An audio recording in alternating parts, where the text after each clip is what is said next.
A number of bills made their way through committees and to the House floor this week. Here's a look at what happened this week at the House.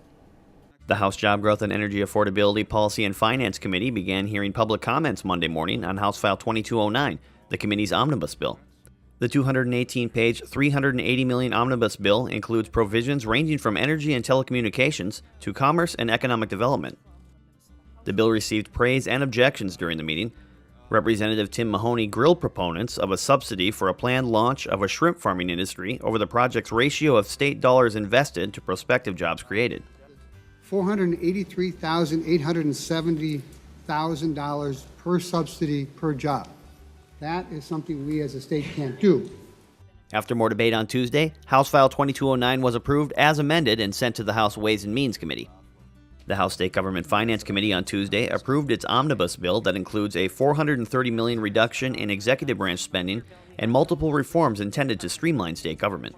House File 691 would allocate $943 million in state agency spending, but the Dayton administration has raised a number of concerns about the reductions.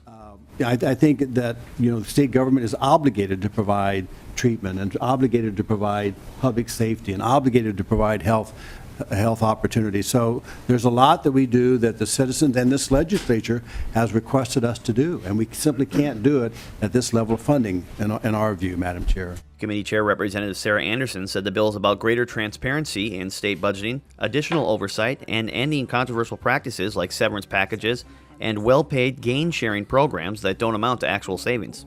We have a growth in government that is just quite honestly unsustainable. And that growth in government takes money away from the priorities for the state.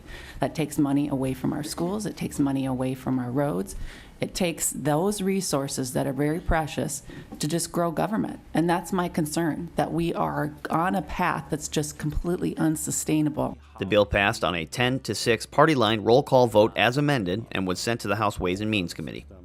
Incorporating language from more than 80 bills, the Omnibus Health and Human Services Finance Bill, House File 945, as amended, calls for over $622 million in cuts from current spending for a total of $13.73 billion during the 2018-19 biennium. Human Services Commissioner Emily Piper expressed concern over the bill's lack of operating adjustment necessary to continue providing services at their current level. I'm very concerned about the bill before this committee. This bill does not provide my agency or our partners with the tools our system needs to do the work that the people of Minnesota, the legislature, and the governor have charged us with performing. On Wednesday, the House Health and Human Services Finance Committee approved the bill as amended and sent it to the House Ways and Means Committee. With an upfront price tag of $542 million, a plan to subsidize insurance companies in exchange for the hope of stabilizing the individual market and lowering premiums passed the House Thursday on a 74-57 vote. Sponsored by Representative Greg Davids and Senator Gary Doms, the Conference Committee report on House File 5 would establish a state-based reinsurance program. Under the bill, dubbed the Minnesota Premium Security Plan, a nonprofit board would allocate a combination of federal and state funding to insurance companies who carry high-cost customers. Skeptical Democrats said without any guarantee from insurance companies to lower premiums, and without anything in the bill requiring lower premiums, the health carriers could take the money and run. Representative Joe Hoppe highlighted that, while the bill is expensive, it is limited to a 2-year lifespan. After its passage, Hoppe said, lawmakers can look at other ways to improve the insurance marketplace. It is not a perfect bill, but I think it's a bill that we should all vote for. I think we should encourage the governor to sign so we can help to try to stabilize the insurance market, the health insurance market for 2018. House File number 4, number 1 on the calendar for the day, an act relating to financing and operation of state and local government, the second engrossment. House File 4, the omnibus tax bill, was passed 80-52 by the House Thursday. It now moves to the Senate, where Senator Roger Chamberlain is the sponsor. The bill proposes $1.35 billion in tax relief, including an increase to the income limit at which Social Security is taxable, refundable student loan payment and college savings plan credits, and an expansion of the child-dependent care credit. House Taxes Committee Chair Representative Greg Davids sponsors the bill. Members, I get up in the morning and I put my pants on one leg at a time, just like you do. And then I go write great tax bills with a lot of help, So in conclusion, if you will, if you're thinking red, vote green, I'll be watching, won't hold it against you. Members, I have a fever, and the only prescription is more tax relief. Vote green. You'll feel great for doing the right thing, members. The House bill comes in at $5.2 billion over the 2018-19 biennium.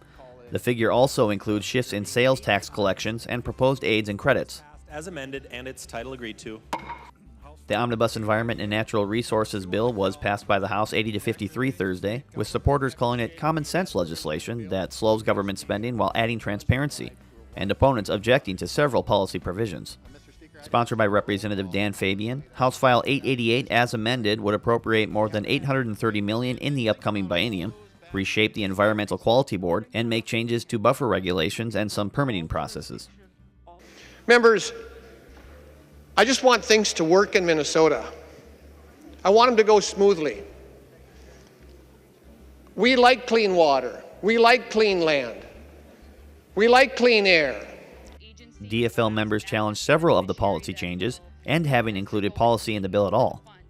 I think it's a new day in our country, and it's a new day in our state, where Minnesotans are expecting us to adapt to current realities. And in this bill, it is the old way of doing things. A lot of policy. Again, policy that is quite magical, just appearing. House File 888 now goes to the Senate. And its title agreed to.